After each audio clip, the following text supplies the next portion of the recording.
10 محرم عاشورہ کا دن آنے والا ہے. اس حوالے سے آج بہت اہم باتیں کرنے کا ارادہ تھا. محرم میں کیا کرنا چاہیے؟ کربلا کا واقعہ اصل ہے کیا؟ کربلا کے واقعے پر تو میں ایک پورا بیان چند سال پہلے ریکارڈ کروا چکا ہوں، لیکن اس واقعے سے اہم سبق کیا ملتے ہیں؟ محرم میں ہم کون سے ایسے کام کر رہے ہیں جس سے ہم اللہ کے غضب کے مستحق ٹھہر رہے ہیں؟ یہ چند باتیں ہیں جس پر انشاءاللہ آج میں بات کروں گا. اللہ تعالی ہم سب کو عمل کی توفیق عطا فرمائے اور حق کہنے کی توفیق عطا فرمائے. دیکھو ایک بات خوب اچھی طرح سمجھ لو، اسلام 1400 سال پہلے مکمل ہو چکا ہے. کسی واقعے کی وجہ سے اسلام کو تبدیل نہیں کیا جاتا، بلکہ اسلام کی روشنی میں اس واقعے کے جو تقاضے ہیں ان پر عمل کیا جاتا ہے. ہمارے ہاں ہو یہ رہا ہے، واقعات کی بنیاد پہ مسائل نکالے جا رہے ہیں. 10 محرم کا دن سیدنا حسین ابن علی رضی اللہ عنہ کی شہادت سے پہلے بھی عظیم تھا، اور سیدنا حسین ابن علی رضی اللہ عنہ کی شہادت کے بعد بھی عظیم دن. آج آپ نے ایک نعرہ بہت سنا ہوگا کہ جی اسلام میں فرقہ واریت نہیں ہے، ہم کسی فرقے سے نہیں ہیں. میں بار بار کہتا ہوں کہ یہ بڑا خوشنما نعرہ ہے جو سننے میں بہت اچھا لگتا ہے.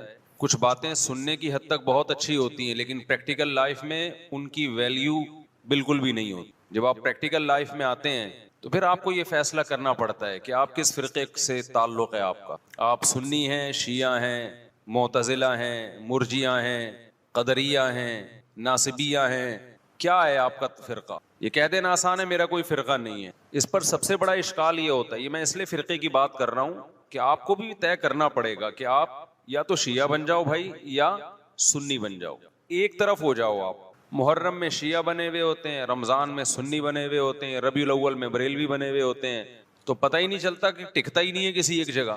اور یہ جو نعرے ہیں نا کہ اسلام میں فرقے نہیں ہیں، یہ ویسے ہی قرآن و سنت کی روشنی میں غلط ہیں. اسلام میں 73 فرقے، حدیث میں آتا ہے میری امت 73 فرقوں میں ڈیوائیڈ ہوگی، جن میں ایک جنتی ہوگا اور 72 جہنمی ہوں گے. تو وہ ایک جنتی بھی تو فرقہ ہی ہوگا نا.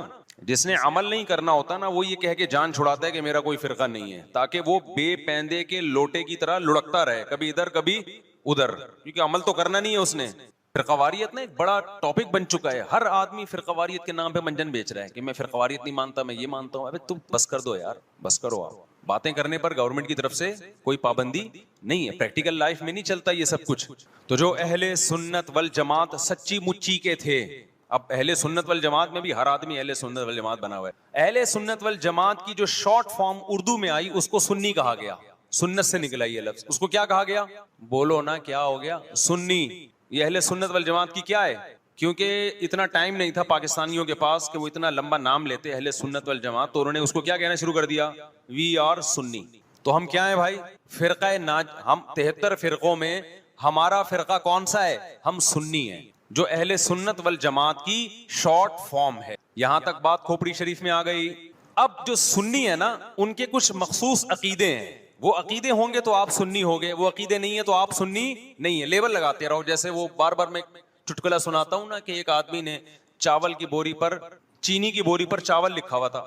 لوگوں نے پوچھا بھائی اندر چینی ہے باہر چاول، کہتے ہیں مکھیوں کو دھوکہ دینے کے لیے، مکھیاں بہت بیٹھتی ہیں. تو لیبل کیا لگا دیا؟ چاول کا، اندر کیا ہے؟ چینی. تو ایسے ہی بہت سے لوگ لیبل یہ لگاتے ہیں کہ اہل سنت والجماعت ہم سنی ہیں. لیبل انہوں نے سنی کا لگا دیا، اس فرقے کا لگا دیا جس کو ہم نجات یافتہ سمجھتے ہیں، لیکن اندر مال جو پڑا ہوا ہے وہ سنی والا مال نہیں ہے. تو یاد رکھو، چاول کے لفظ سے کیا مکھی دھوکہ کھا سکتی ہے اور بوری پہ نہ آئے؟ تو کیا سنی کے لفظ سے فرشتے دھوکہ کھا سکتے ہیں؟ یہ معاذ اللہ، اللہ دھوکہ کھا سکتا ہے جبکہ اندر مال سنی والا نہیں ہو. یہ ہو سکتا ہے کیا؟ تو اس لیے میں کہتا ہوں آپ ایک چیز ہو جاؤ، یا سنی ہو جاؤ یا شیعہ ہو جاؤ یا کچھ اور ہو جاؤ.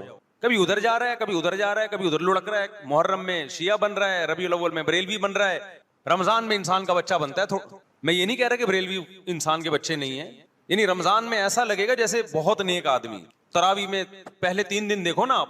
ابھی تو میں یہ بات ہی نہیں کر رہا کون جنتی کون جہنمی کون غلط کون صحیح، ابھی تو میں صرف یہ بتا رہا ہوں کہ اسلاف نے 73 فرقوں میں سے جو ایک جنتی ہوگا اس کو ایکسپلین کیسے کیا ہے. اگر بریلوی اس پہ پورے اترتے ہیں تو بھائی وہ جنتی ہیں، میں کسی کو جہنمی جنتی نہیں کہہ رہا. میں تو ایک کرائٹیریا بتا رہا ہوں, ہو سکتا ہے میں نہ اترتا ہوں, بریلوی بھائی پورے اترتے ہوں, شیعہ لوگ پورے اترتے ہوں, کسی ایک کو میں یقینی طور پہ نہ جنتی کہہ رہا ہوں نہ جہنمی, میں تو کہہ رہا ہوں کہ آپ فیصلہ کرو کہ آپ ادھر ہو یا ادھر ہو, درمیان میں نہ لٹکو. ایسا نہیں ہو سکتا ایک ٹانگ جہنم میں ایک ٹانگ جنت میں آپ کی, یا تو پورے ادھر جاؤ گے یا پورے ادھر جاؤ گے. کھوپڑی شریف میں بات آ رہی ہے کہ نہیں آ رہی ہے؟ تو نبی صلی اللہ علیہ وسلم نے فرمایا جنتی فرقے کی علامت ما انا علیہ و اصحابی, جس پر میں اور میرے صحابہ ہوں. اب نبی اور نبی کے صحابہ کس طریق پر تھے, کس ٹریک پر تھے, اس کو امام طحاوی رحمہ اللہ تعالی جو حنفیہ میں بہت بڑے محدث گزرے ہیں, امام ابو حنیفہ کے شاگردوں کے شاگردوں کے شاگردوں میں تھے, انہوں نے اس دور میں ایک کتاب لکھی عقیدہ طحاویہ کے نام سے, اور اس میں اہل سنت والجماعت کے عقائد اور ان کی بنیادی عقیدوں کو ایکسپلین کیا, ایک متن لکھا جو پوری دنیا میں مانا گیا, اور پوری دنیا کے علماء کا اتفاق ہوا کہ اہل سنت والجماعت میں داخل ہونے کے لیے ان عقیدوں کا ہونا ضروری ہے. اہل حدیث نے بھی مانا اس کو, اب اہل حدیث کی یونیورسٹی میں پڑھایا جاتا ہے, حنفیوں نے بھی مانا, مالکیوں نے بھی مانا, شافعیوں نے بھی مانا, حنبلیوں نے بھی مانا, سعودی عرب کی یونیورسٹی میں بھی پڑھائی جاتی ہے. وہ لکھنے والے اگرچہ حنفی تھے لیکن وہ جو عقیدے تھے وہ سب کے ہیں, وہ اس سے اہل سنت غیر اہل سنت سے کیا ہو رہے تھے, ان میں فرق ہو رہا تھا. سمجھتے ہو کہ نہیں سمجھتے؟ اس کتاب کا نام کیا ہے؟ العقیدۃ الطحاویہ. وہ کتاب جو لکھی گئی ہے نا, پوری دنیا نے اس لیے مانی کہ اس میں ہر عقیدے میں قرآن اور سنت اور اجماع صحابہ, ان تین کو بنیاد بنایا گیا ہے.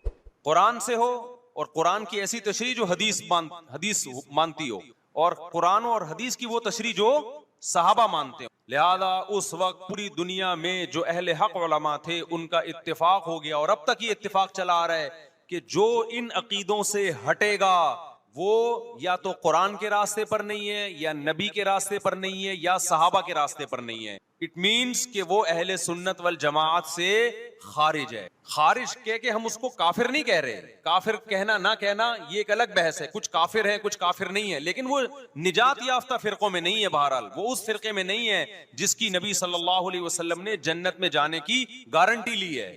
سمجھتے ہو کہ نہیں سمجھتے ہو؟ اب ان عقیدوں میں کیا ہے بھائی, وہ یہ کہ اہل سنت والجماعت جب بھی کوئی مسئلہ نکالیں گے اس کی بنیاد چار چیزیں ہوں گی: قرآن, حدیث, اجماع امت. یعنی ایسی تشریح کبھی نہیں کی جائے گی قرآن و سنت کی جو امت کے اجماع کے خلاف ہو, کیونکہ امت حدیث میں بہت دفعہ یہ کہ امت گمراہی پہ جمع نہیں ہو سکتی. آپ ایسی تشریح کسی حدیث کی کر رہے ہیں جو کوئی بھی نہیں مانتا اب تک, اس کا مطلب آپ گمراہی پھیلا رہے ہیں. اور چوتھی چیز ہے قیاس. بعض مسائل قرآن و حدیث میں واضح نہیں ہیں لیکن قرآن اور حدیث میں ان کی طرف اشارے ہیں, تو مجتہد کیا کرتا ہے کہ وہ قرآن و حدیث کے ان معنی اور مضمون میں غوطے لگا کے وہ مسائل کا استنباط کرتے ہیں, زمانے کے حساب سے نئے نئے مسائل اخذ کرتے ہیں. سمجھتے ہو کہ نہیں سمجھتے؟ تو چار اصول اہل سنت والجماعت کے: قرآن سے مسئلہ نکالا جائے گا, حدیث سے نکالا جائے گا, اجماع امت سے, اور چوتھے نمبر پہ قیاس سے. اب میں آتا ہوں اصل ٹاپک کی طرف. یہ تو پوری تمہید تھی نا. اس بات میں دو رائے نہیں ہو سکتی کہ سیدنا حسین رضی اللہ تعالی عنہ کو جو کربلا میں شہید کیا گیا یہ کائنات کا بدترین ظلم تھا. جس نے آپ کی گردن مبارک پہ تلوار رکھی اس کی بدبختی میں دو رائے نہیں ہو سکتی. بہت ہی کوئی شقی اور بدبخت جو نواسہ رسول صلی اللہ علیہ وسلم کے قتل کی طرف بڑھا, بہت ہی کوئی بدبخت اور بدنصیب جو کوفہ کے گورنر ابن زیاد کے کہنے پر نواسہ رسول سے لڑنے کے لیے نکلا, جو اس ظلم کو ظلم نہیں مانتا, وہ بھی اپنے آپ کو جہنم میں جانے کے لیے تیار کر رہا ہے. پھر کربلا میں ایک بڑا ظلم یہ ہوا کہ صرف سیدنا حسین ابن علی کو شہید نہیں کیا گیا, آپ کے ساتھ جتنے مرد تھے سب کو شہید کر دیا گیا. لیکن ہمیں پیغمبر صلی اللہ علیہ وسلم اور صحابہ کی سیرت میں کیا ملتا ہے, میں ایک آیت سے آپ کو سمجھاتا ہوں. مشرکین مکہ حضرت ابراہیم علیہ الصلاۃ والسلام کے نسب میں ہونے پر اور آپ سے محبت پہ بڑا فخر کیا کرتے تھے کہ ہم ابراہیم کی اولاد میں ہیں, ہم ابراہیم کے دین پہ ہیں. اللہ نے کیا فرمایا رسول اللہ صلی اللہ علیہ وسلم سے کہ ان اول الناس بابراہیم للذین اتبعوہ, اے نبی آپ ان سے کہہ دیجئے ابراہیم سے محبت کے خالی پیلی کے دعوے مقبول نہیں ہیں. ابراہیم کے زیادہ حقدار وہ ہیں جو ابراہیم علیہ السلام کی اتباع کرتے ہیں, اور یہ پیغمبر اور صحابہ یہ ابراہیم علیہ السلام کے دین کو فالو کرتے ہیں اور تم ابراہیم کے دین کو فالو نہیں کر رہے, ان سے محبت کے دعوے دار ہو, تو خالی محبت کے دعوے داری اللہ کے ہاں مقبول نہیں ہے. اللہ کے ہاں وہ محبت کی دعوے مقبول ہیں جس میں آپ محبوب کو فالو کر رہے ہو. سیدنا حسین ابن علی رضی اللہ تعالی عنہ جو جنت کے جوانوں کے سردار ہیں, آپ سے محبت کا دعویٰ اس وقت مقبول ہوگا جب آپ سیدنا حسین کی سیرت کو فالو کریں گے. رونا پیٹنا ماتم کرنا یہ سیدنا حسین اور اہل بیت کی سیرت نہیں ہے. صبر کرنا, ظالم کے سامنے ڈٹ جانا, جان کے خوف سے اپنی پالیسیوں سے پیچھے نہ ہٹنا, یہ سیدنا حسین ابن علی رضی اللہ عنہ کی سیرت ہے جو آج ہمیں کہیں بھی نظر نہیں آتی. تو ہم نے بھائی دیکھنا ہے صحابہ کا طرز عمل کیا تھا. آپ بتاؤ صحابہ کو سیدنا حسین سے محبت تھی یا نہیں تھی؟ کیا غم کا پہاڑ ٹوٹا ہوگا جب اطلاع ملی ہوگی کہ سیدنا حسین ابن علی اور آپ کے اصحاب اور اہل بیت کو سب کو کربلا میں شہید کر دیا گیا ہے. کیا قیامت گزری ہوگی. کوفہ سے ایک شخص آیا نا, عبداللہ بن عمر سے پوچھنے لگا جو مارنے پر دم کا مسئلہ. انہوں نے فرمایا تم نے پیغمبر کے نواسے کو قتل کر دیا اور مسئلہ یہ پوچھ رہے ہو کہ جو مارنے پر دم آئے گا کہ نہیں آئے گا. ایک طرف تم نے پیغمبر کے نواسے کو قتل کر دیا کربلا میں, اور اب ہم سے آ کے مسئلہ پوچھتے ہو جو مارنا جائز ہے یا نہیں ہے. صحابہ کے ہاں یہ غم کم غم نہیں تھا. دیکھو حضرت معاویہ رضی اللہ تعالی عنہ کے ہاتھ پہ بھی حضرت حسین نے بیعت نہیں کی, لیکن بغاوت بھی نہیں کی. کیوں؟ بغاوت سے فتنے کا اندیشہ تھا. حضرت حسن جو حضرت حسین کے بڑے بھائی تھے, انہوں نے سیدنا معاویہ رضی اللہ تعالی عنہ کے ہاتھ پہ بیعت کی اور اس اختلاف کو ہمیشہ کے لیے اپنی کوشش کے مطابق ہمیشہ کے لیے ختم کر دیا. ختم ہوا نہیں ہوا ایک الگ بحث ہے, لیکن حضرت حسن کا مقصد کیا تھا کہ مسلمانوں کی دو جماعتوں کو میں آپس میں لڑتا ہوا نہیں دیکھا. لوگوں نے کہا آپ خلافت کے حقدار ہیں, آپ نے فرمایا میں دستبردار ہوتا ہوں سیدنا معاویہ کے حق. حضرت حسن بیعت ہو گئے حضرت معاویہ سے اور یہ اختلاف کو کیا کر دیا؟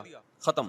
حضرت حسین بیعت نہیں ہوئے, لیکن حضرت حسین نے بغاوت بھی نہیں کی. ہر ایک کی اپنی رائے تھی, حضرت حسن کی اپنی رائے تھی. ان کا خیال تھا کہ بیعت ہونا مسلمانوں کے لیے زیادہ مفید ہے, ایک پاورفل حکومت ہوگی, ایک طاقتور ریاست ہوگی, ورنہ لڑتے رہیں گے آپس میں.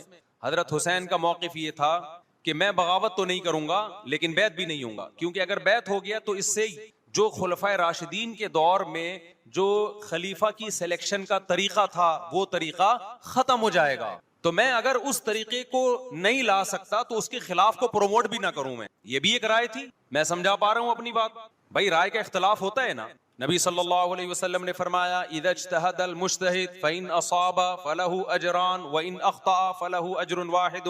جب کوئی مجتہد اللہ کی رضا کو سامنے رکھ کے اجتہاد کرتا ہے, صحیح اور غلط کا فیصلہ کرنے بیٹھتا ہے, رائے یعنی اس کا مقصد اللہ کی رضا ہو, تو اگر وہ درست نتیجے پہ پہنچے تو 2 ثواب, غلط نتیجے پہ پہنچے تو بھی 1 نیکی اس کو ملتی ہے, اس لیے کہ اس کے بس میں جو خیر خواہی کا کے لیے جو تھا وہ اس نے کر دیا. رائے کا اختلاف ہوتا ہے.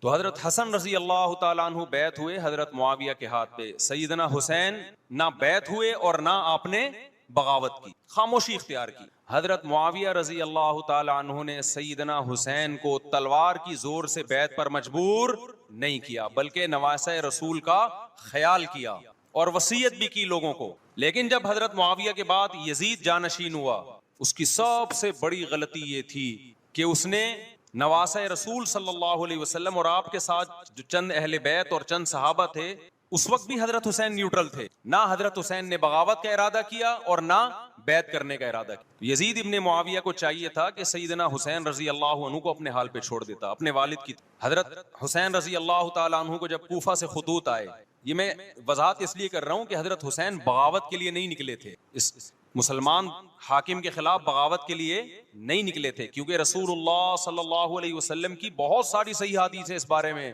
کہ جو باغی ہے, جو ریاست کے خلاف بغاوت کرتا ہے, اس کو نبی صلی اللہ علیہ وسلم نے اس عمل کو پسند نہیں کیا.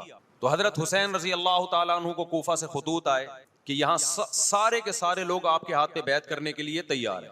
ظاہر ہے جب کسی علاقے کے لوگ دارالخلافہ ہو اور سب بیعت ہونے کے لیے تیار ہوں تو پھر آپ کا جانا یہ بغاوت کا عمل نہیں کہلاتا. حضرت حسین رضی اللہ تعالیٰ عنہ اہل بیت کے ساتھ نکلے, کربلا میں جب پہنچے, مشہور واقعہ آپ 20 دفعہ سن چکے ہیں, وہاں جا کے آپ کو اطلاع ہوئی کہ وہ خبر غلط تھی, اور عبید اللہ بن زیاد نے ایک پورا لشکر بھیجا سیدنا حسین رضی اللہ تعالیٰ عنہ کو مجبور کرنے کے لیے کہ میرے ہاتھ پہ آپ زبردستی بیعت ہو جائیں. حضرت حسین رضی اللہ تعالیٰ عنہ نے مطالبے رکھے کہ یا تو مجھے واپس جانے دیا جائے, اور اگر بیعت کرنا ہی ہے تو میں دمشق میں امیر کے ہاتھ پہ جا کے بیعت کروں گا. بہت معقول مطالبے تھے. میرا مقصد ابھی کربلا کا واقعہ بیان کرنا نہیں ہے, اس پہ بہت کچھ کہا جا چکا ہے, خود میرا بھی بیان اس پہ تفصیل سے ہو چکا ہے. اس کے بعد بھی سیدنا حسین رضی اللہ تعالیٰ عنہ کو مجبور کرنا کہ عبید اللہ بن زیاد جو بدبخت انسان, جو قاتل تھا اہل بیت کا, اسی کے ہاتھ پہ لازمی بیعت ہوں, جبکہ وہ امیر بھی نہیں ہے, وہ گورنر ہے ایک علاقے کا. تو نواسہ رسول کا خیال نہ کرنا یہ بدترین ظلم تھا جو اس وقت حکومت سے ہوا ہے. حضرت حسین رضی اللہ تعالیٰ عنہ, دیکھو نبی صلی اللہ, آج ہم دیکھتے ہیں کہ جو بڑا آدمی ہوتا ہے نا, اس کی قربانیاں ہوتی ہیں, اس کی بڑی بڑی قربانیاں ہوتی ہیں. چھوٹے اپنے بڑوں کی قربانیوں کو کیش کراتے ہیں. آپ نے دیکھا ہوگا فلاں نے بڑی قربانیاں دی اور بچے موج کر رہے ہیں, دیکھا نا آپ نے. لیکن اللہ تعالیٰ نے رسول اللہ صلی اللہ علیہ وسلم کے نسب کو اس سے محفوظ کیا. ہمارے نبی کے 2 بیٹے حسن حسین, آپ کی نسل حضرت فاطمہ سے چلی ہے, دونوں شہید ہوئے ہیں. اس میں بہت بڑی حکمت تھی کہ پیغمبر صلی اللہ علیہ وسلم نے سب سے پہلے تربیت اپنے گھر والوں کی. آج لوگ باہر فنٹر بنے ہوئے ہوتے ہیں, تبلیغیں کر رہے ہوتے ہیں, اپنے گھر کی ان کو پرواہ نہیں ہوتی. نبی صلی اللہ علیہ وسلم نے سب سے پہلے جو تربیت کی ہے, کس کی ہے؟ حضرت حسن اور حسین کی ہے. تو جب کربلا میں آپ کو چاروں طرف سے گھیر لیا گیا اور آپ کو مجبور کیا گیا کہ آپ نے ابن زیاد کے ہاتھ پہ بیعت کرنا ہے, تو آپ نے اس ذلت کو گلے لگانے سے انکار کر دیا. آپ کو 100% یقین تھا کہ اتنے بڑے لشکر کے سامنے میں ٹھہر نہیں سکتا, اسباب کی دنیا میں فتح کی امید نہیں ہے. لیکن حضرت حسین رضی اللہ تعالی عنہ نے لڑنے کا فیصلہ کر کے اور شہادت کو قبول کرنے کا فیصلہ کر کے ابن زیاد اور اس زمانے کے حکمران جو اس قتل پہ راضی تھے, قیامت تک کے لیے ان پہ لعنت کے سلسلے کا دروازہ کھول دیا. بعض دفعہ اللہ بھی یہ چاہتے ہیں کہ بدبختوں کو دھیل ملے تاکہ ان کا جرم سنستدرجہم من حیث لا یعلمون. قرآن کہتے ہیں نا, ہم ان کو ڈھیل دیں گے, ان کو برائی میں ہم آگے بڑھنے دیں گے, ایسے بڑھنے دیں گے کہ ان کو خود بھی پتہ نہیں چلے گا, تاکہ قیامت کے دن ان کا عذاب ان کو کئی گنا بڑھا کر دیا جائے. اب میرے بھائی ہمارے لیے کیا سبق ملتا ہے؟ جب یہ واقعہ ہوا عالم اسلام میں کوہرام مچ گیا, لیکن کیا اس واقعے کے بعد اہل بیت کی جو مقدس اور پاکیزہ عورتیں تھیں, کیا انہوں نے نوحہ کیا یا صبر کیا؟ آپ کا ضمیر کیا کہتا ہے, انہوں نے نوحے پڑے ہوں گے یا صبر کیا ہوگا؟ بولو بھائی, صبر کیا. عبداللہ بن عمر رضی اللہ تعالیٰ عنہ جو کوفہ والوں کو ملامت کیا کرتے تھے, تم جو مارنے کے مسئلے ہم سے پوچھتے ہو, تم نے حسین کا قتل کر دیا. تو یہ حضرت ابن عمر نے اسی لیے کہا نا کہ آپ کو اس کا غم ہوا تھا. تو ابن عمر کا عمل کیا تھا؟ کیا انہوں نے ماتم کیا؟ کیا انہوں نے چھروں سے اپنے آپ کو مارا؟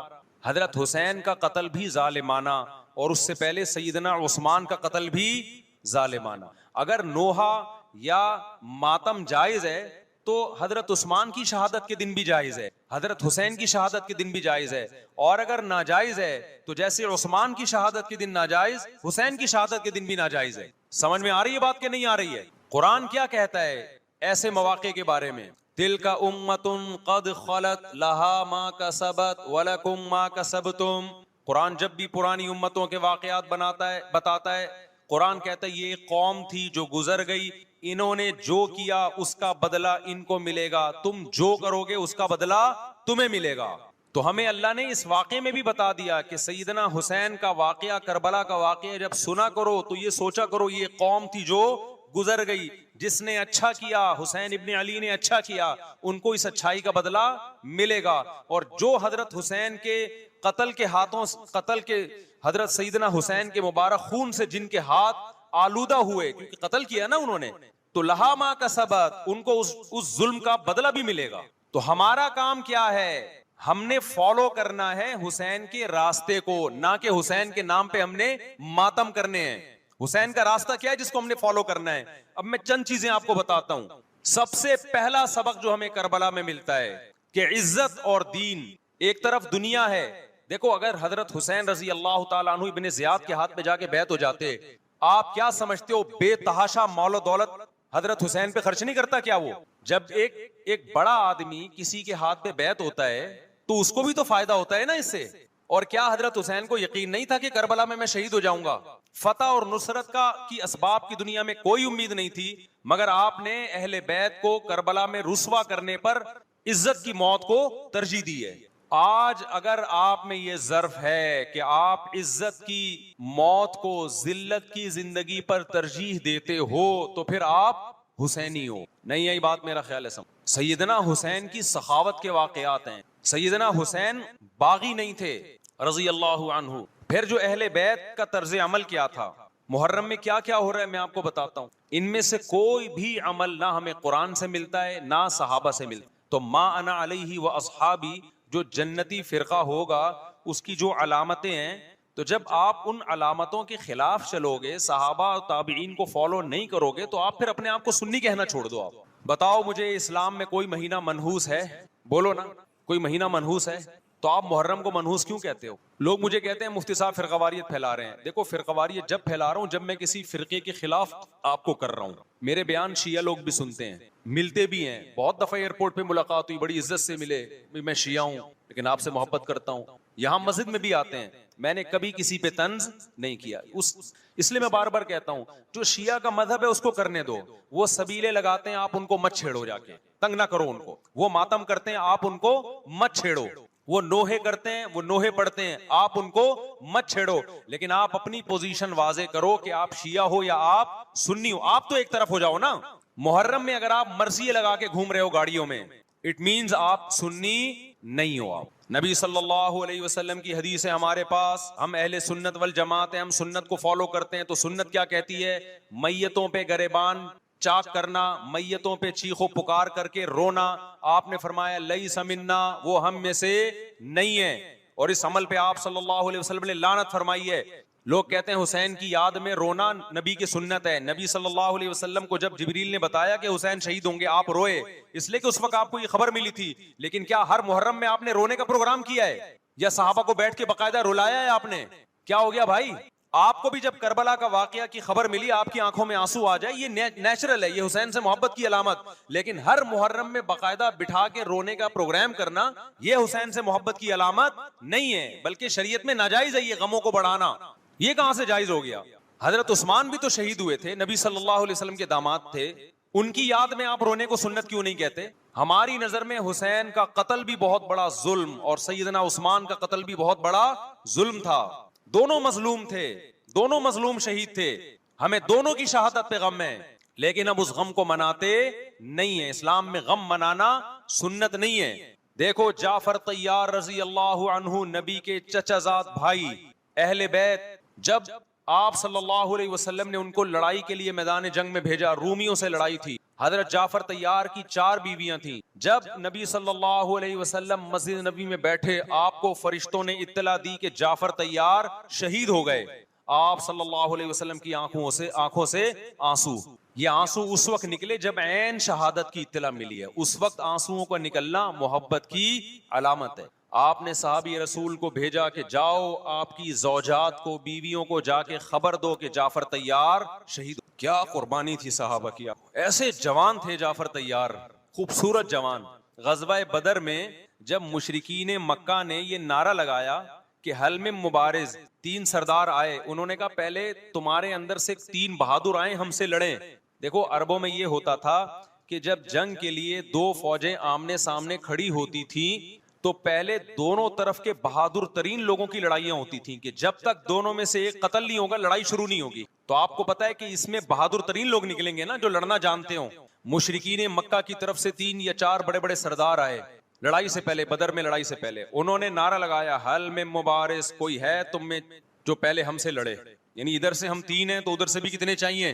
3 بندے۔ ادھر سے انصار صحابہ آئے، مشرکین مکہ نے کہا لیسو بی اکفائنا، یہ ہمارے جوڑ کے نہیں ہیں، قریشی ہاشمی چاہیے، ہمیں ہمارے نسب کے لوگ ہونے چاہیے۔ تو ادھر سے نبی صلی اللہ علیہ وسلم نے حضرت علی کو بھیجا اور حضرت جعفر طیار کو بھیجا۔ جن صحابہ کو بھیجا ان میں حضرت جعفر طیار بھی تھے۔ حضرت جعفر طیار رضی اللہ تعالی عنہ اور سیدنا علی مقابلے میں غالب آ گئے۔ خوبصورت صحابی، نجاشی کے سامنے آپ نے تقریر کی ہے، ہجرت کی ہے نا جب حبشہ کی طرف، تو نجاشی نے پوچھا جعفر طیار سے کہ تمہارے پیغمبر جو کلام لے کر آئے ہیں وہ سناؤ۔ حضرت جعفر طیار رضی اللہ تعالی عنہ نے سورہ مریم پڑھنا شروع کر دی. کاف ہا یا عین صاد ذکر رحمت ربک عبدہ زکریا اذ نادى ربه نداء خفیا قال رب انی وهن العظم منی واشتعل الرأس شیبا ولم اکن بدعائک رب شقیا وانی خفت الموالی من ورائي وكانت امرأتی عاقرا فهب لی من لدنک ولیا.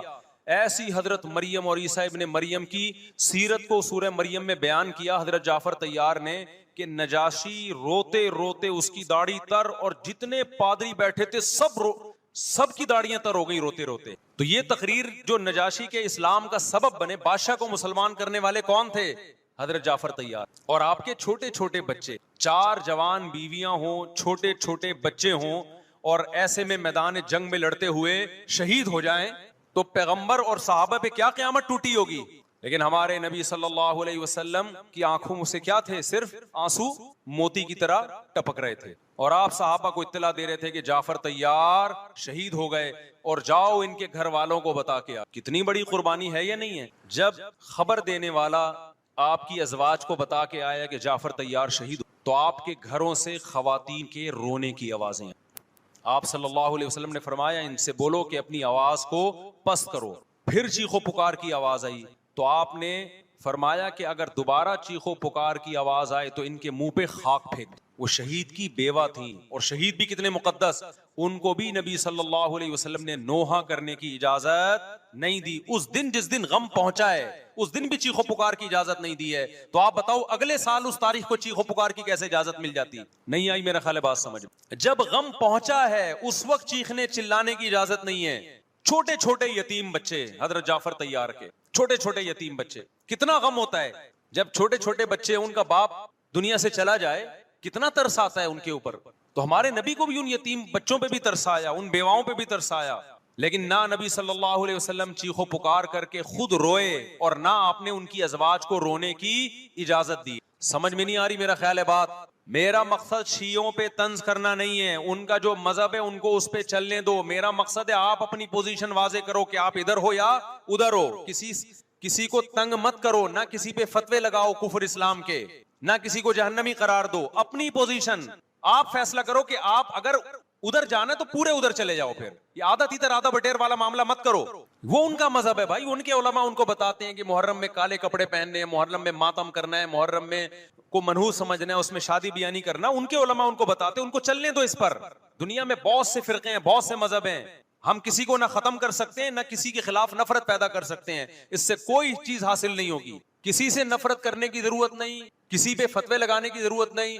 لیکن آپ کو اپنی پوزیشن واضح کرنی پڑے گی کہ میں کہاں کھڑا ہوا ہوں. اگر آپ سنی ہو تو پھر اہل سنت والجماعت صحابہ تابعین کو فالو کرتے ہیں، حدیث کو فالو کرتے ہیں.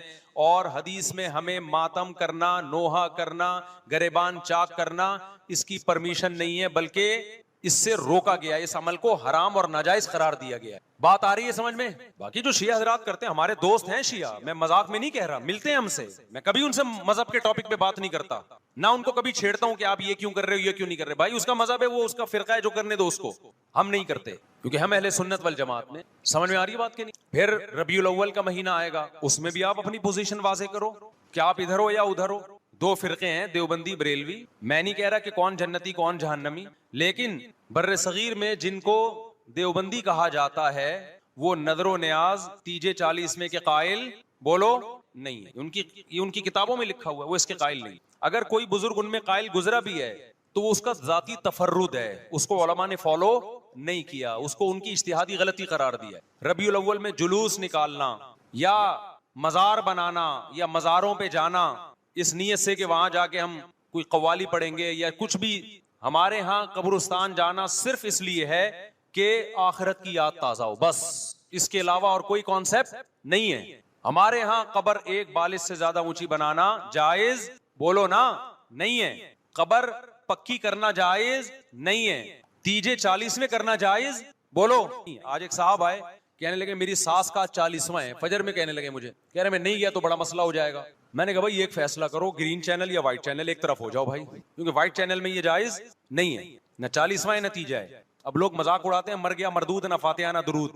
بھائی کچھ بھی کہتے رہو تو پھر پورے ادھر کو ہو جاؤ، یا تو پورے وائٹ ہو جاؤ یا پورے کیا ہو جاؤ، پورے گرین ہو جاؤ, پھر تیجا بھی کرو, 40واں بھی کرو, برسی بھی کرو, اور پھر اس کے بعد جھنڈے بھی لگاؤ ہرے رنگ کے. میں نہیں کہہ رہا دیوبندی صحیح ہے یا بریلوی صحیح ہے, دیکھو میں یہ بحث نہیں کر رہا, میری بات کو غلط نہ لے کے جانا. میں کہہ رہا ہوں آپ اپنی پوزیشن واضح کرو, صحیح غلط تو اگلا مرحلہ ہے. آپ کیا ہو, آپ کو تو یہی نہیں پتا چل رہا. آپ ربیع الاول میں ہرے جھنڈے لے کے گھوم رہے ہو, رمضان میں آپ وائٹ چینل بنے ہوئے ہو, محرم میں آپ بلیک چینل بنے ہوئے ہو, تو پتہ ہی نہیں چل رہا تو ہے کیا بھائی.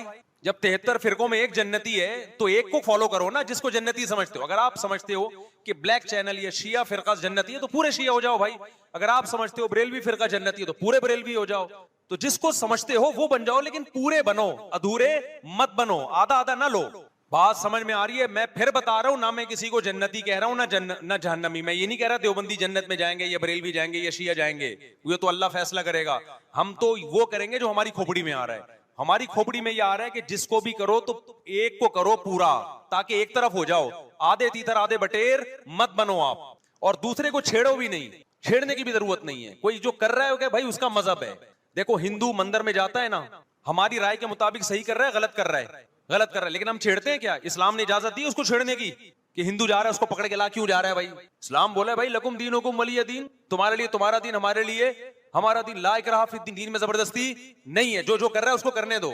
تبھی اسلامی تاریخ میں کوئی ایک مندر بھی ہمارے علم میں نہیں ہے کہ اس میں ہندوؤں پہ پابندی لگی ہو کہ مندر نہیں جا سکتے. جب تک اسلامی حکومتیں رہی ہیں, ہندوستان میں 1000 سال مسلمانوں نے حکومت کی ہے, اگر ہندوؤں کو مندر جانے سے روک دیتے تو آج یہ مندر ختم ہوتے. اسلامی حکومت جب ختم ہوئی ہے تو بھی مندر لاکھوں کی تعداد میں مندر تھے. اسلام مسجد جانے کا حکم دیتا ہے یا چرچ جانے کا؟ بولو. مسجد. چرچ جانے کو غلط سمجھتا ہے کیونکہ وہاں غیر اللہ کی, عیسیٰ ابن مریم کی عبادت ہو رہی ہے. لیکن کیا اسلام آپ کو پرمیشن دیتا ہے کہ کوئی عیسائی چرچ جا رہا ہو تو آپ اس کو روکو کہ تو یوں جا رہا ہے بے مسجد میں آ؟ اجازت دیتا ہے؟ یا اسلام یہ کہتا ہے کہ اس سے بدتمیزی شروع کر دو آپ؟ بولو کیا ہو گیا, آپ کو سبق یاد کرا رہا ہوں میں, بدتمیزی شروع کر دو. یا اسلام یہ اجازت دیتا ہے کہ اس سے اچھا سلوک نہ کرو؟ قطعاً اجازت نہیں, بلکہ قرآن تو کہہ رہے ہیں ان اللہ یحب المقسطین, جو غیر مسلم تم سے لڑ نہیں رہے میدان جنگ میں, ان سے تمہیں اچھا سلوک کرنا پڑے گا, کیونکہ اللہ اچھا سلوک کرنے والوں کو پسند کرتا ہے. صحابہ کرام غیر مسلموں کو بھی ہدیے دیا کرتے تھے, نبی صلی اللہ علیہ وسلم نے یہودیوں کو بھی ہدیے دیے ہیں. تو جو مذہب اسلام کی طرف منسوب نہیں ہے, جب ہمیں ان سے اچھے سلوک کا حکم ہے, تو جو مذہب اسلام کی طرف منسوب ہیں, قطع نظر اس سے کہ وہ اس دعوے میں سچے ہیں یا جھوٹے, یہ تو بحث ایک الگ ہے, لیکن نسبت کس کی طرف کر رہے ہیں؟ اسلام کی طرف. تو ہمیں ان سے بدتمیزی بدسلوکی کی کہاں سے اجازت ہوگی؟ تو میں نہیں کہہ رہا کہ آپ شیعہ بریلویوں سے دشمنی کرنا شروع کر دو, ان کی دعوتیں اٹینڈ نہ کرو, ان سے کاروبار چھوڑ دو, یا ان کو جا کے تنگ کرو, کیوں سبیل لگا کے بیٹھے ہو, کیوں ماتم کر رہے ہو. یہ کام مت کرو آپ. ہمارا ملک اس فرقواریت کا متحمل نہیں ہے, سے فساد پھیلتا ہے. لیکن اپنی پوزیشن آپ واضح کرو, ایک لکیر ہے آپ کھینچ دو. اگر کوئی شخص آپ کے سامنے صحابہ کو برا بھلا کہتا ہے, آپ بولو بھائی یہ میری باؤنڈری کیا ہو رہی ہے, کراس. میرے سامنے آپ کو ان بزرگوں کے خلاف بولنے کی اجازت نہیں ہے جن سے مجھے عقیدت ہے. اگر یہ کام آپ نے کیا تو ہماری اور آپ کی راہیں الگ الگ. آپ کا جو مذہب ہے بھائی, آپ بند کمرے میں, آپ کے امام بارگاہ میں, آپ کے مسجدوں میں, یا جہاں بھی ہے وہ آپ کا نجی معاملہ ہے. ہمارے سامنے آپ نے کوئی ایسی بات نہیں کرنی جو ہمارے عقیدے کے خلاف. تو آپس میں دوستی رہے گی. اب دیکھو عیسائی آپ سے ملتا ہے, آپ گپ شپ کرتے ہو, کھانا کھاتے ہو, لیکن عیسائی بار بار بولے میں آپ کے نبی کو نہیں مانتا, میں آپ کا نبی. آپ بولے گا بھائی تو نہیں مانتا تو ہم نے کب کہا کہ مان تو, لیکن میرے سامنے بار بار کیوں کہہ رہے کہ میں تیرے نبی کو نہیں مانتا؟ یہاں سے آپ کی اس کی دوستی کیا ہو جائے گی پھر؟ ختم. تو غیر مسلموں کو بھی دو قسمیں, کسی بھی مسلک کے لوگوں سے ملو, کسی بھی فرقے کے لوگوں سے ملو, کوئی جھگڑا نہیں, کوئی بحث نہیں, ایک دوسرے کو کھانا بھی ہے, ایک دوسرے کو کھلانا بھی ہے, ایک دوسرے سے کھانا بھی ہے, ایک دوسرے کی دعوتوں میں بھی شرکت کرنی ہے. جہاں مذہب کا معاملہ آئے تو پھر آپ کسی سے بحث نہ خود کرو نہ کسی کو کرنے کی اجازت دو. اگر کوئی کچھ سیکھنا چاہتا ہے تو آپ بولو بھائی علماء کے پاس آ جاؤ, آپ کو کوئی اشکال ہے تو ہم وہاں آپ کا اشکال حل کر دیں گے. اس سے آگے بڑھنے کی کوشش بولو مت کرو, اس سے ملک میں امن ہوگا. باقی فرقے ہمیشہ سے ہیں بھائی, آج کوئی نئے تھوڑی ہیں, اور یہ ہمارا کام تھوڑی ہے فرقے ختم کرنا. یہ تو عیسیٰ ابن مریم جب نازل ہوں گے, حضرت مہدی آئیں گے, وہ تلوار کی طاقت سے ختم کریں گے, ان کے پاس یہ اتھارٹی ہوگی کہ وہ فرقوں کو ختم کریں. آپ نے یہ کرنا ہے کہ دوسرے کے مسلک کو چھیڑنا نہیں ہے اور اپنا چھوڑنا نہیں ہے. مسئلہ آپ کے ساتھ یہ ہو رہا ہے کہ دوسرے کو چھیڑ بھی رہے ہو اور اپنا چھوڑ بھی رہے ہو, دونوں الٹے کام کر رہے ہو. ایک طرف بحث کر رہے ہوتے تم ایسے, اور دوسری طرف وہی بنے ہوئے ہوتے تھوڑے دنوں میں جا کے. ہاں وہ بتا رہا ہوں وہ نظر و نیاز والی نہیں, وہ سب کو پتا ہے. ایسی دعوت نہ ہو جس میں بدعت کی تائید ہو. تو آپ جو کر رہے ہو نا وہ یہ کر رہے ہو دوسرے کو چھیڑ بھی رہے ہو, جس سے ملک میں بدامنی پھیل رہی ہے. تقریریں سنو, شیعہ ایسے, بریلوی ایسے, دیوبندی ایسے, اہل حدیث ایسے, تقریروں سے کیا پھیل رہی ہے؟ نفرتیں. اور پھر محرم میں آپ خود شیعہ بنے ہوئے ہوتے ہو, ربیع الاول میں آپ گرین چینل بنے ہوئے ہوتے ہو, اور رمضان میں آپ وائٹ چینل بنے ہوئے ہوتے ہو. سعودی عرب میں سارے وائٹ ہو جاتے ہیں جا کے. سعودی عرب جو بھی جاتا ہے سارا وائٹ چینل. پیغمبر کی قبر پہ کوئی دھمال نہیں, کوئی قوالیاں نہیں, وہاں کھڑے ہوں گے تمیز سے سلام پیش کر کے آگے نکل جائیں. وہاں کوئی چیخو پکار نہیں, وہاں جا کے سارے کیا ہو جاتے ہیں؟ وائٹ, کیونکہ وہاں حکومت کا ڈنڈا ہے. تو گورنمنٹ کے پاس تو یہ اختیار ہے بھائی ڈنڈا چلائے, ہمارے پاس یہ اختیار نہیں. ہم تو تمیز سے بات کریں گے, سمجھائیں گے, محبتیں پھیلائیں گے, کیونکہ جب عوام ڈنڈا چلاتی ہے تو اس سے اصلاح کم اور فساد زیادہ ہوتا ہے. تو میں بار بار کہہ رہا ہوں بھائی دوستیاں رکھو, کوئی دفتروں میں شیعہ سنی لڑائی نہ ہونے دو, یہ غلط ہے. محبتیں پھیلاؤ لیکن مسلک کو چھوڑنا نہیں ہے. جب کوئی آپ سے کہے محرم میں یہ کام کرو, بولو بھائی ہم چونکہ اہل سنت والجماعت میں سے ہیں, ہم چونکہ سنی ہیں, لہذا ہمارے ہاں کوئی مہینہ ہمارے مذہب کے مطابق منحوس نہیں ہے. پھر کوئی آپ کو اصرار کرے نہیں یہ نہیں یہ نہیں یہ, آپ بولو بھائی ہم تم پہ اپنا مسلک تھوپ رہے ہیں کیا؟ تم جلوس نکالتے ہو, تم ماتم کرتے ہو, ہم تو نہیں تمہیں روکتے آ کے, بلکہ گورنمنٹ تمہیں تحفظ دیتی ہے, سیکیورٹی دیتی ہے گورنمنٹ تمہیں. تو جب ہم اپنا مسلک تم پہ نہیں تھوپتے تو تم اپنا مسلک ہم پہ کیوں تھوپ رہے ہو بھائی؟ تو ہم محرم میں بھی شادی کریں گے, ربیع الاول میں بھی کریں گے, سفر میں بھی کریں گے, رمضان میں بھی کریں گے. ہم نے تو 4 کرنی ہے. ہم مہینوں کے حساب سے شروع کر دیں تو پھر ہمارے تو بڑے مسئلے ہو جائیں گے بھائی. سمجھ میں آ رہی بات کہ نہیں آ رہی؟ حضرت جعفر طیار اہل بیت میں سے تھے, کتنی زوجات تھیں؟ 4 تھیں. حضرت علی کی کتنی تھیں ایک وقت میں؟ حضرت فاطمہ کے دنیا سے جانے کے بعد 4 تھیں. یہ بھی ہے سنت میں. نکاح کو فروغ دو, یہ اہل بیت کا طریقہ ہے تاکہ سوسائٹی میں زنا کم ہو, بیوہ طلاق یافتہ عورتوں کو ٹھکانہ ملے. خیر, تو اب میں بات سمیٹ کے ختم کر رہا ہوں. لوگ کہتے ہیں محرم میں ہم نکاح کیوں کریں بھائی؟ فرض واجب تو نہیں ہے نا, چلو حرام نہیں ہے لیکن فرض بھی تو نہیں ہے نا. لوگ یہ بھی کہتے ہیں. دیکھو جب قرآن نے کسی چیز کو حلال قرار دیا ہو نا تو قرآن اس کو پسند نہیں کرتا کہ آپ عملاً اس کو حرام کر دو. دیکھو مشرکین مکہ کیا کرتے تھے, بتوں کے نام پہ جانور چھوڑتے تھے, پھر ان کا گوشت نہیں کھاتے تھے. اللہ نے فرمایا کہ تم نے ایک خدا کی حلال کردہ چیز کو کیسے حرام کر دیا تم نے؟ نبی صلی اللہ علیہ وسلم نے قسم اٹھائی میں شہد نہیں کھاؤں گا. آپ نے فرمایا لما تحرم ما احل اللہ لک, اے نبی جو چیز اللہ نے آپ کے لیے حلال کر دی آپ کیسے اپنے اوپر حرام کر رہے ہیں؟ اس سے پتہ چلتا ہے کہ اگر آپ محرم میں نکاح کرنا چاہتے ہیں لیکن آپ یہ سوچ کے ڈیلے کر دیتے ہیں کہ بھائی اس مہینے میں لوگ نکاح کو برا سمجھتے ہیں, تو یہ ڈیلے کرنا آپ کے لیے ناجائز ہوگا. کیونکہ لما تحرم ما احل اللہ لک, اللہ نے جس چیز کو تمہارے لیے حلال کیا تم نے کس دلیل کی بیس کے پر اپنے اوپر پابندی لگائی ہے اس پر؟ ایک تو ہے نا کسی کو شادی کا خیال ہی سفر میں آ رہا ہے, ربیع الاول میں آ رہا ہے, وہ تو ایک الگ بات ہے, لیکن اس کا نکاح محرم میں ہونا تھا. صرف محرم کی وجہ سے وہ ڈیلے کر رہا ہے کہ جی میں ربیع الاول میں لے کے جاؤں گا. یہ ڈیلے کرنا قرآن و سنت پہ زیادتی ہے یا نہیں ہے؟ یہ اللہ کے حلال کو عملاً حرام کرنا ہے یا نہیں ہے؟ نہیں ہے یہ بات سمجھ میں. پھر اگر کوئی شیعہ آپ سے کہتا ہے کہ بھئی آپ ہمیں چھیڑنے کے لیے یہ کام کر رہے ہو, آپ بولو نہیں بھائی ہم آپ کو چھیڑنے کے لیے نہیں کر رہے, آپ کا مسلک ہے, آپ اس پر عمل کریں, ہمیں اس پہ کوئی اعتراض نہیں ہے. لیکن ہم کس کے پر عمل کریں گے؟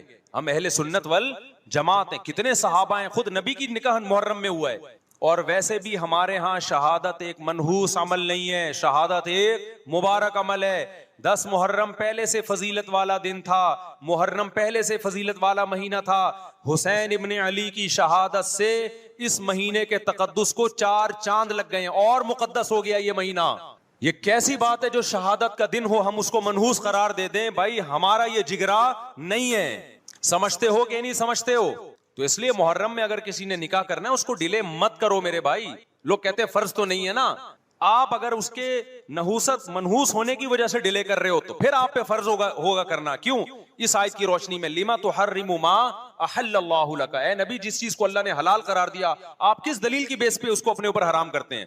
سمجھتے ہو کہ نہیں سمجھتے؟ تو اسی طرح یہ جو باقی کام محرم میں ہو رہے ہیں, مرثیے سن رہے ہیں لوگ, نوحے سن رہے ہیں, رکشے والوں نے بھی لگائے ہوئے ہیں, تو بھائی شیعہ حضرات کا مسئلہ کہ ان کو کرنے دو, آپ یہ عمل مت کرو. اگر آپ سنی ہو تو پھر اہل سنت والجماعت کے ہاں میتوں پہ رونے کے مرثیے یہ جائز نہیں ہے, کیونکہ اس سے غم بڑھتا ہے.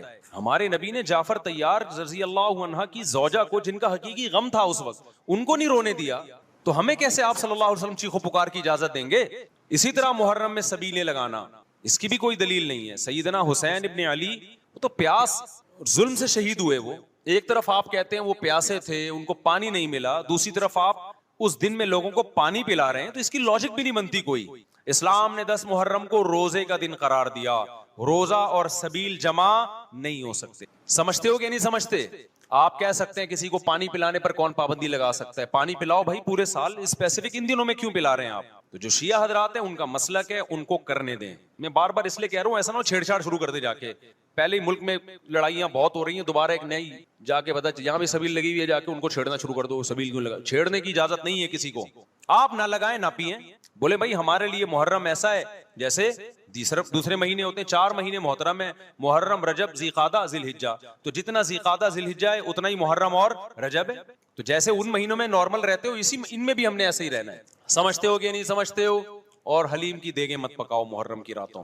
حلیم کھا سکتے ہو جب چاہو اس خاص ان دنوں میں. اور ویسے بھی جو لوگ پوری رات حلیم کے دیگڑے میں گھوٹے لگاتے ہیں, صبح روزہ نہیں رکھ. کیا خیال ہے جب آپ پوری رات دیگڑے میں گھومتے رہو گے؟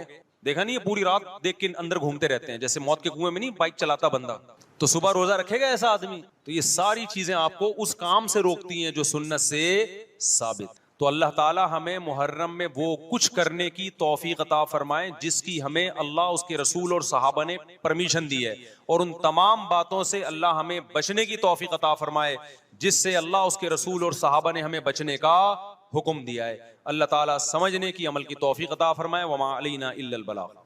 2 بجے ہم اس کو ختم کر دیں گے, ٹھیک ہے؟ 2 بجے تک سیٹ اپ چلے گا. 2 بجے تک آپ لوگ اور میں بیٹھے ہوئے ہیں, جو پوچھنا ہے پوچھ. جس کا جواب آئے گا بتا دوں گا, نہیں آئے گا بولوں گا اس کا جواب مجھے معلوم نہیں ہے. کوئی ضروری تھوڑی ہے کہ میں ہر چیز دنیا کی بتاؤں. ایسا دنیا میں کوئی بھی نہیں جس کو سب کچھ پتا ہو. ہاں بھائی, کسی نے سوال پوچھا ہے فضولی نکاح کے بارے میں بتائیے اور اس کا طریقہ. دیکھو ایک ہوتا ہے وکیل. وکیل یہ ہوتا ہے کہ آپ نے کسی کو نمائندہ بنا دیا, خرید و فروخت کا نمائندہ یا نکاح کا نمائندہ. آپ نے کسی کو بھیجا کہ میں دولہا ہوں, میرے پاس ٹائم نہیں ہے, مجھے کہیں جانا ہے, آپ میری طرف سے قبول لو جا کے. تو یہ بندہ جا کے قبولے گا آپ کی طرف سے, تو نکاح آپ کا ہوگا, اس بندے کا نہیں ہوگا کیونکہ یہ آپ کا نمائندہ ہے. بعض دفعہ یہ ہوتا ہے کہ آپ نے کسی کو نمائندہ نہیں بنایا, وہ خود سے نمائندہ بن کے آپ کی طرف سے قبول لیا اس نے. اس کو کہتے ہیں فضولی. اس کو کیا کہتے ہیں؟ فضولی. یعنی قاضی صاحب نکاح پڑھا رہے ہیں, بھائی میں نے فلانی بنت فلانی کا نکاح غفار بھائی سے کر دیا. غفار بھائی موجود نہیں ہے, ان کے پتہ بھی نہیں ان کو. غفار بھائی کے دوست بیٹھے ہوئے تھے, انہوں نے کہا میں نے غفار بھائی کی طرف سے قبول لیا. تو یہ نکاح لٹکا ہوا ہے, ابھی لٹکا ہوا ہے, سمجھ رہے ہو, معلق ہو گیا. غفار بھائی کو جب پتا چلے گا کہ ستار نے تمہاری طرف سے قبول لیا ہے, تو جب ان کو پتا چلے گا, وہ اگر اس کی پرمیشن دے دیں اسی مجلس میں, ہاں جی غفار نے جو قبولا ہے تو ٹھیک ہی قبولا ہوگا, کیونکہ غفار کی پسند اور میری پسند ایک ہی ہے. نہیں سوری, ستار نے قبولا تھا نا. غفار کو جب پتا چلا تو غفار نے کہا کہ غفار کو لوگوں نے بتایا کہ آپ مجلس میں موجود نہیں تھے, قاضی صاحب نے کسی خاتون کا نکاح آپ سے کر دیا ہے, تو آپ کی طرف سے ستار نے قبول کر لیا ہے. تو غفار کو خیال ہوا کہ یار ستار اچھا آدمی ہے, میرے لیے اچھا ہی سوچے گا, تو ٹھیک ہے مجھے قبول ہے. تو جیسے ہی یہ غفار قبولے گا تو نکاح ہو جائے گا. تو اس کو کہتے ہیں فضولی کا نکاح. یعنی اس شخص نے نکاح کرایا جس کو آپ نے نمائندہ بنایا نہیں تھا, اس نے زیادہ فنڈر بن کے آپ کا نکاح پڑھا دیا. تو جب آپ قبولیں گے تو ہو جائے گا, نہیں قبولیں گے تو مسترد. تو یہ نکاح موقوف رہتا ہے اصیل کی اجازت پر, اصل کی اجازت پر. سمجھتے ہو, جو اصل بندہ ہے نا وہ اجازت دے دے گا تو ہو جائے گا, ورنہ نہیں. تو اتنا نیک کون ہوتا ہے جو کسی اور کی طرف سے قبول رہا ہو آج کل؟ مفتی صاحب اگر کوئی اچھا رشتہ ہوگا تو آپ کی طرف سے تھوڑی قبولے گا, اپنی طرف سے قبولے گا. وہ بولے گا قبول ہے لیکن غفار نہیں, ستار کو ملے گی.